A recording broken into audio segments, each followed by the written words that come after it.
Welcome to The Cynical Developer, the podcast that helps you to improve your development knowledge and career through explaining the latest and greatest in development technology and providing you with what you need to succeed as a developer. In this episode, we talk to Luke Warren about DotNetNuke.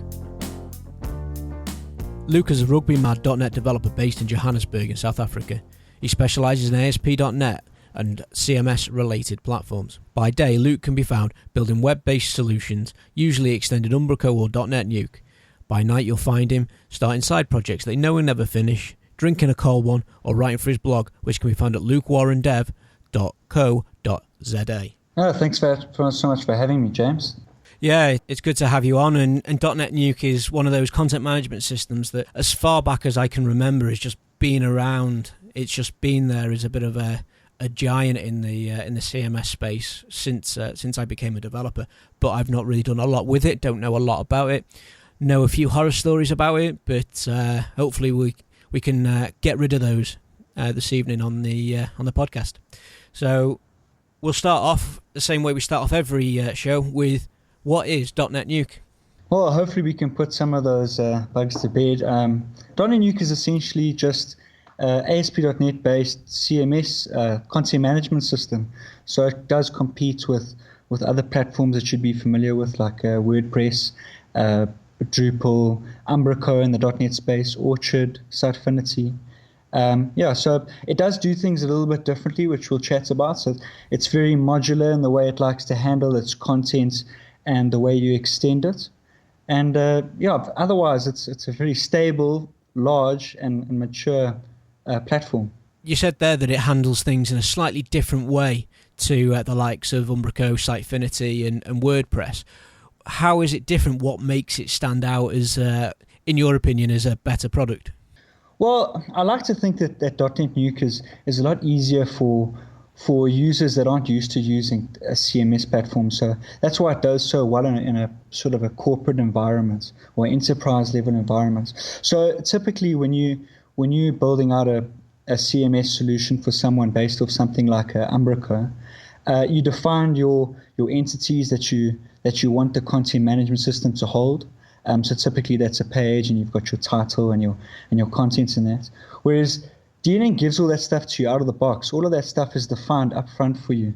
So your whole page structure, how your menu is going to work, even to the point where DNN can't function without a theme being established, because it's so reliant on that.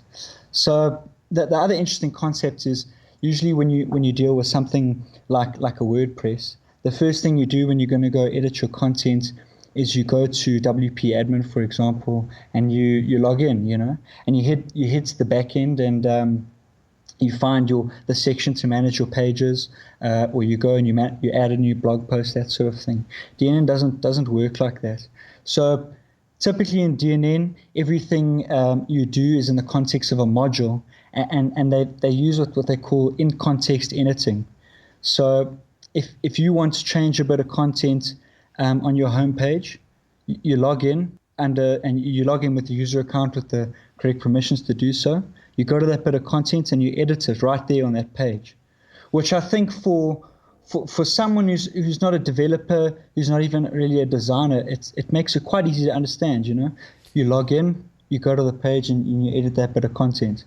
Is that like a WYSIWYG editor, or does it give you the option to see the HTML and the rest of the markup in that? Yeah, both. And typically, the most common module that you'd use, as you'd imagine, would be the HTML editor.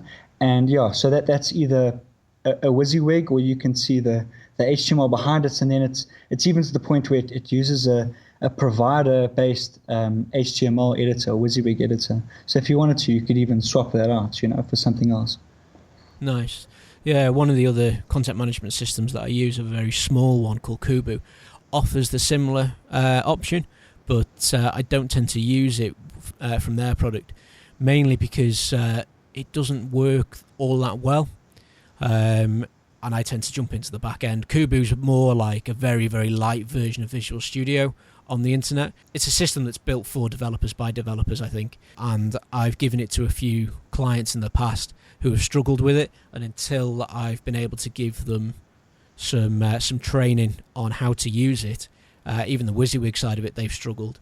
So something like DNN that's got a better WYSIWYG editor on the front end straight off sounds like a very, very good product for the less technical among us to use.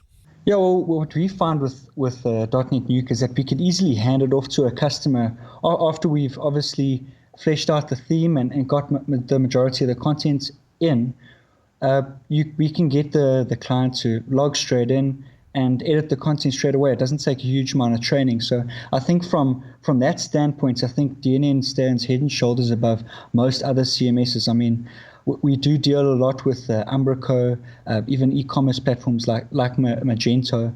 And it takes a good couple of days for a non-technical person, even just to show them how the content tree works and how they go about adding and editing their content, you know. So I think that DNN in that regard is very powerful. But obviously it does come with its downfalls. Yeah, I've always viewed .NETNuke as probably more of an enterprise-level CMS. Is that true, or can anybody use it for a personal website or a blog or something like that? Yeah, it's a common misconception that everyone puts this sort of tag on DNN that it's only really for enterprise level customers, and that's basically because it's so good at dealing with those sort of customers. It's very secure. I mean, in terms of other CMSs, I mean, we have over 200 websites running DNN. I can count on one hand how many times they've been hacked. And usually it was down to an administrator error on the site where they opened something up when they shouldn't have. Essentially, if you wanted to create a blog, you would go about it the exact same way as you would with any other CMS platform. So if you were going to do something with WordPress, you'd go and download the source or use an installer. You'd install the platform. You'd go and you'd find a theme that you like. I mean, there's a number of places that sell great looking themes, and there's also another place that have free DNN themes. You install your theme. You already have a site sort of mocked up right there, straight out of your theme, and you start adding content. And as I've spoken about previously, it's really easy to do so. If you want to add a page, you literally go to the page manager and you say, add a page. You want to add a bit of content to that page, you drag and drop the module, so HTML module, let's say, onto that page, and you add your content.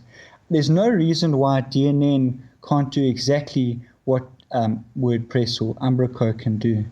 I think it's just because it's so good at dealing with these large enterprise level clients that it scared those people away.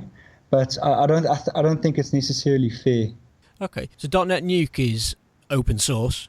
It's owned by Microsoft, I believe. Is this in direct competition with Orchard because they're very similar products, or do you know if they just accommodate different markets? DotNetNuke isn't owned by Microsoft. Orchard was started by Microsoft, from what I understand. I haven't got a huge amount of experience in it, I must be honest. Orchard is a part of the .NET Foundation, which is sort of the big pull, I think, why a lot of people like to go for it. But it's not nearly as mature as what DNN is, and it's a lot more lightweight than what DNN is. So a lot of people hear lightweight and they think, oh, awesome, it's lightweight, you know. But a lot of the time that means you don't have nearly as many features. So DNN comes out of the box with all sorts of things. I mean, it's got a bit of a social platform that comes with it. The user management functionality is sort of second to none, I'd say. It's got incredible role-based security on your pages and even your content. You've got I could go on forever about the amount of features that DNN comes out with.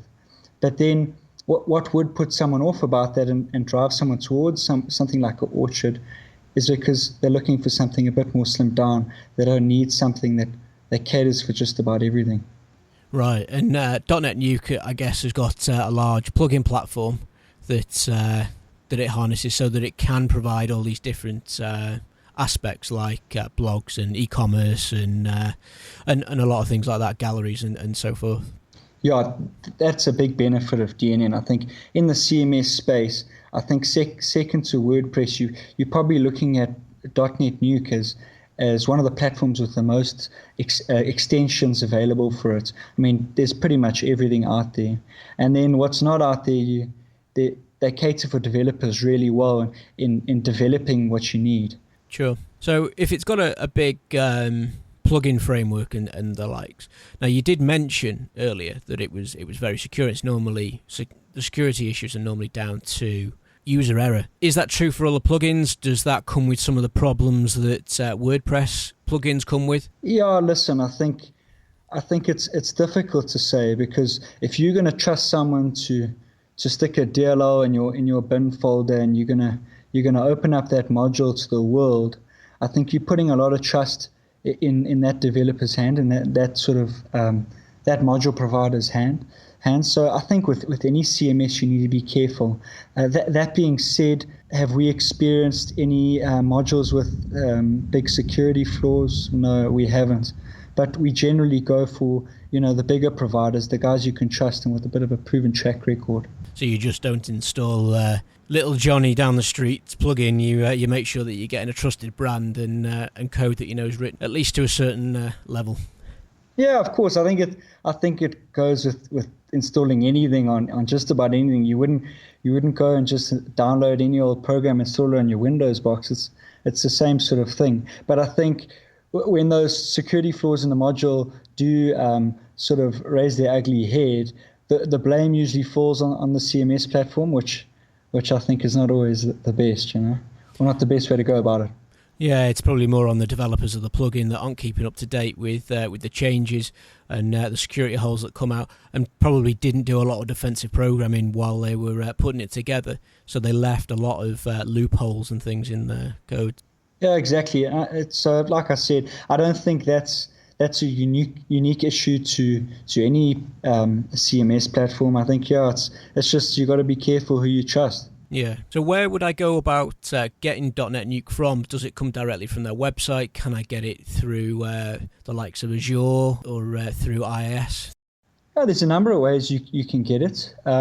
You can go and have a look at the source and download the latest releases on GitHub, like any good open source platform you can. You can also use the web platform installer to install it on one of your local servers. So if you downloaded the source from GitHub, you would literally just be unzipping it like you would and configuring, starting it up, pointing IIS at it and going from there.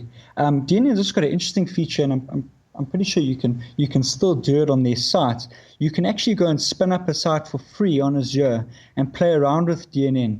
So it has got some support from Azure. So you can spin an instance up and have a play around, and if you've built something of worth, you can even go ahead and buy a domain name for that or pull it down. So it's an interesting offering. I'm not sure if they're still doing it, but a couple of years ago they started doing that. Yeah, that's interesting. It's nice to be able to play around with something, especially for free, before you dedicate yourself to use a product straight out of the box without really knowing much about it. Yeah, it's like a marriage when you pick something like that, especially like you said, because DNN does deal quite a bit with enterprise level customers. You have to be careful what you're getting yourself into. I think the fact that it offers something that's pretty easy to spin up and test out is really valuable. Sure. If I go and download the source code from GitHub and I want to work with it locally, do I simply just install that as an application in my local IIS or virtual server and just run it from there? Or can I incorporate it into, say, an existing website that I've got that doesn't currently have content management, and that doubles as it? That comes in and provides that feature? Or is it an all or nothing? I'd have to go and recreate all my pages and things like that.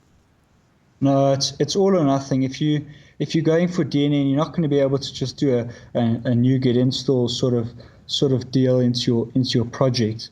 You're going to have to start from the start and transfer your stuff over. In terms of working on the source, you can just clone it straight down from GitHub and have a bit of fun, just like you would with any other ASP.NET based project. So as we've discussed, it's an open source project, but it's used by a lot of enterprise level users.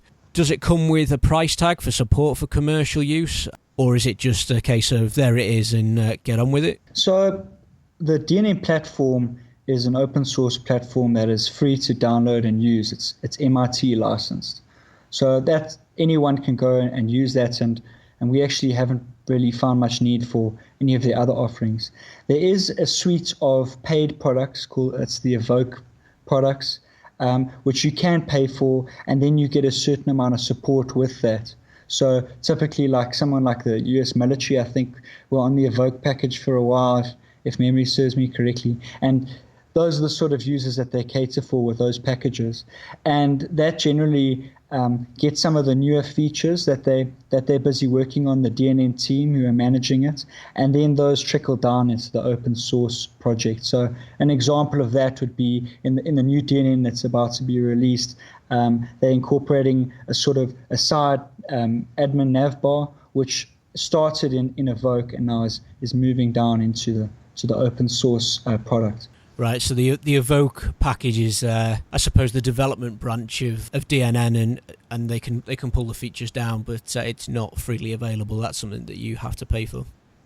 Yeah, and it's not cheap. So it's not something that you typically would just decide on. Oh, I think I'll just go for that. It's quite an investment, and you do get quite a few more features. But yeah, as I've said, I think we've had one or two clients who've genuinely needed Evoke. The open source version, the DNN platform, is more than enough for 99% of the things you need to do. Okay, so you use DotNetNuke as part of your day job. What sort of applications can you build with it? Well, how long's a piece of string, sort of thing, you know? I think it's down to how good of a developer you are. What we've built in the past, we do a lot of CRUD-based applications, as you would, which sort of require a bit of a bespokeness to them, if I can say so. We've built e-commerce systems on top of it. We've built our own galleries. You sort of name it, we've built it on top of DNN. So I think the sky's sort of the limit in that regard. To the point where you can swap things out. You know, if you don't like the way the register form is going, you provide your own register form and that sort of thing. So I don't think there's any particular limits or weaknesses with regards to DNN. And then one of the huge pluses and what we love about it is that it really caters for the developer, especially of late. So with the release of DNN 8, they allowed MVC-based development. So it's always been a web forms centric application, and it's still underlyingly it's based on web forms, although that's becoming less and less by the sort of day. But now you can develop modules in web forms. You can develop them in MVC with all that sort of goodness in it. And then you can also, if you're that way inclined, develop a SPA-based application in React, Angular, Knockout, you name it, you know. It even comes with quite a nice Razor module that allows you to quickly just write up a Razor script and drop that on the page as if it were like an HTML module, which is really powerful. You can just query the database, stick out some stuff, and go from there. Yeah, it's like the Swiss Army knife of content management systems for the .NET platform. Then it really is. It really is because it's so mature.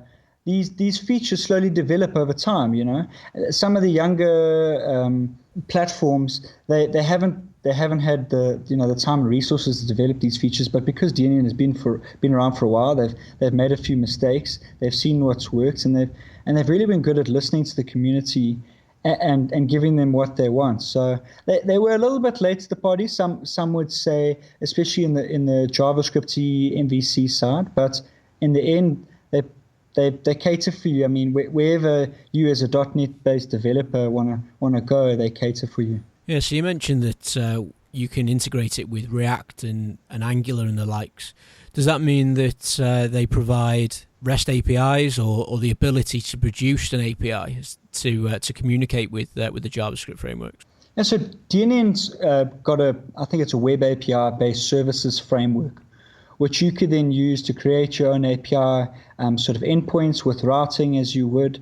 And yeah, then you can surface your data from the CMS right up to whatever JavaScript app that you have running inside of a module container. So the key point there is that each of your modules are containerized. They're modulated. They exist on this page. You can drop multiple instances of them. That's the power of it. So that it's not a typical SPA in the sense that you've got a single page application, but it's a SPA module backed by an API. Yeah, So my first encounter with DNN was a long time ago.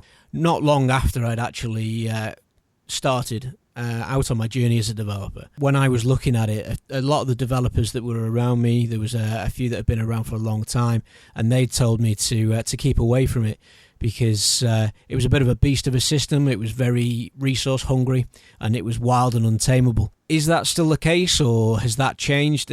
You said there's been a lot of development on it over the years. So is it a lot sleeker? Is it a lot lighter on the pocket to run? I'm still relatively young, so I can't say I used DNN back in the day, but I have spoken to people who have, and the experience was that it was sort of you stick your DNN instance on a server and you let it go crazy, and it was resource hungry.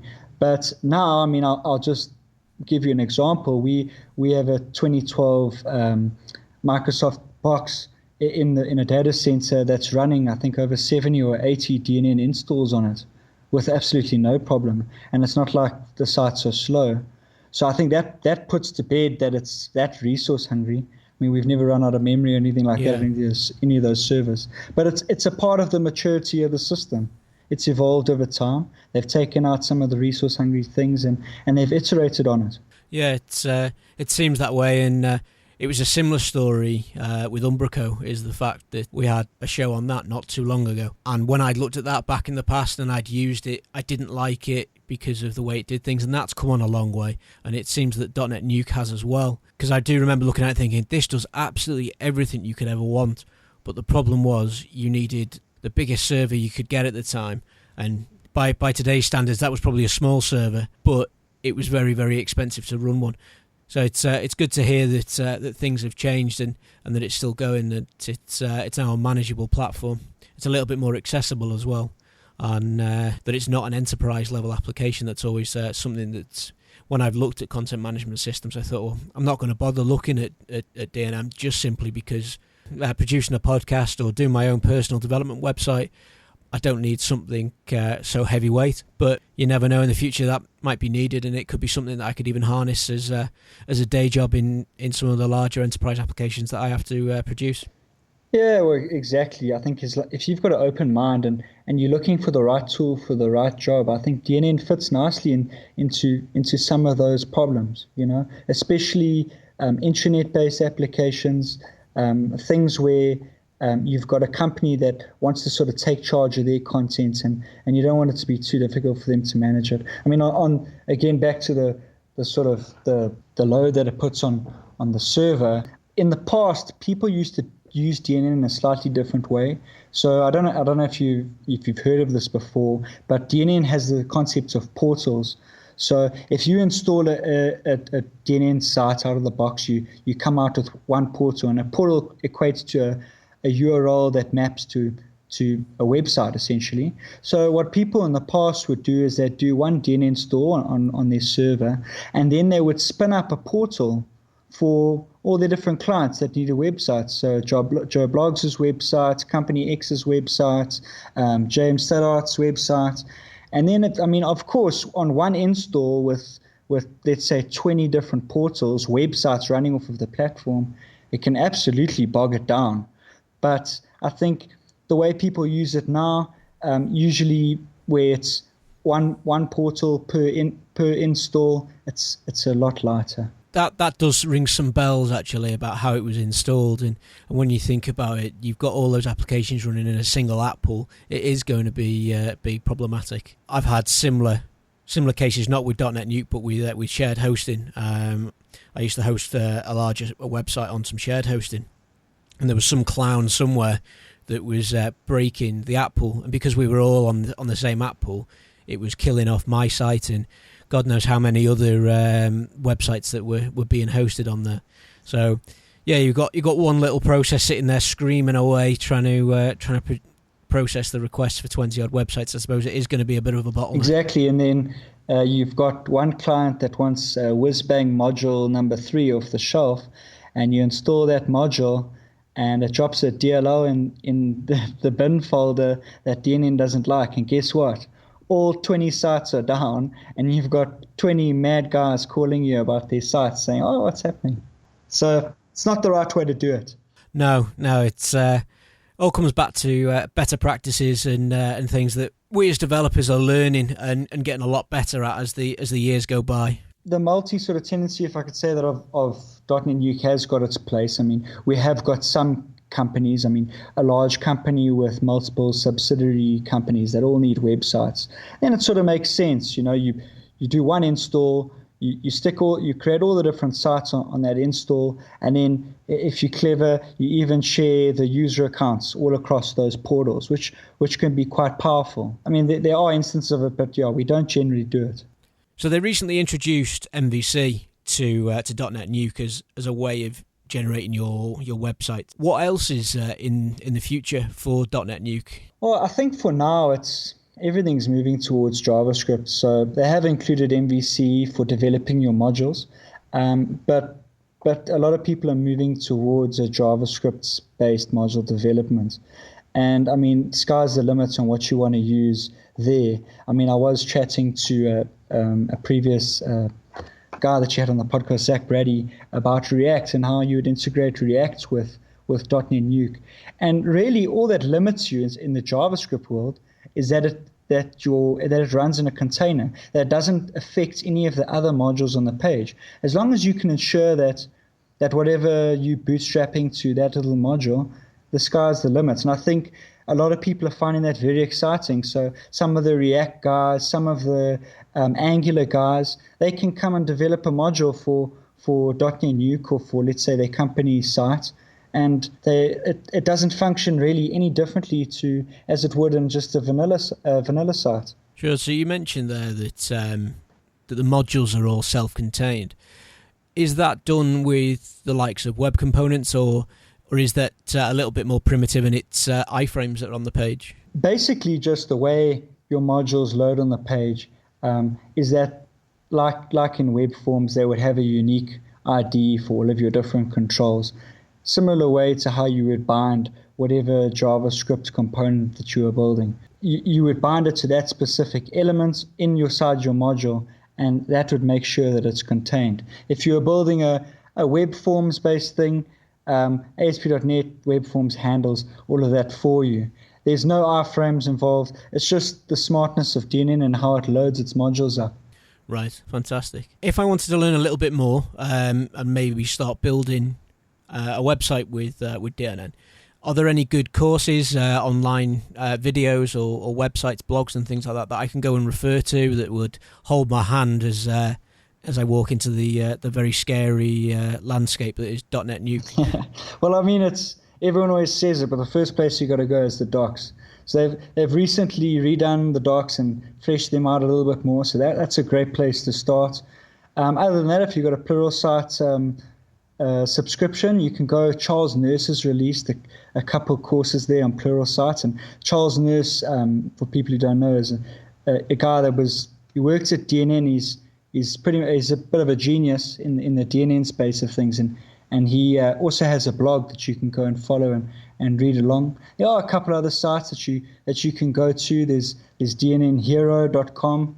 It's got some nice, I think, paid courses. And then there's also the community blog, dnnsoftware.com/community. They got some really great articles there on building React modules and Angular modules and all sorts of things that you could be interested in. We shall include all the links to all those websites that were mentioned there for the listeners to go and have a look at once they finish listening to the podcast. Now, we're just about out of time, so I'd like to thank you for coming on, and it's been fantastic to get you on and get your opinion on something that I've been a little bit biased about for years and really ignored. So, thanks for coming on and explaining that it's not the monster that I believed it to be. Oh, thanks so much for having me, James. I would, if I could, just say one last thing. So a lot of the guys out there that are scared that DNN is a little bit too rigid for them and they want to define their own entity types, I would have a look at something called Too Sexy Content, which is a module built by a guy named Daniel Metler. And that'll give all the benefits you'll get in an Umbraco inside of a DNN space. So, look out for that. But thanks for having me, James. It's been good. It's been enlightening, and hopefully the listeners I've benefited from it as well. So thanks for listening to The Cynical Developer. I've been James Stoddart. You've been listening to Luke Warren talking about .NET If you enjoyed this episode, please leave a review on your favourite podcast platform and help The Cynical Developer to grow by increasing its audience. If you have any questions about this or any other episode, then drop us an email, a tweet, or leave a comment on the website where you can find all the resource links and show notes for each episode.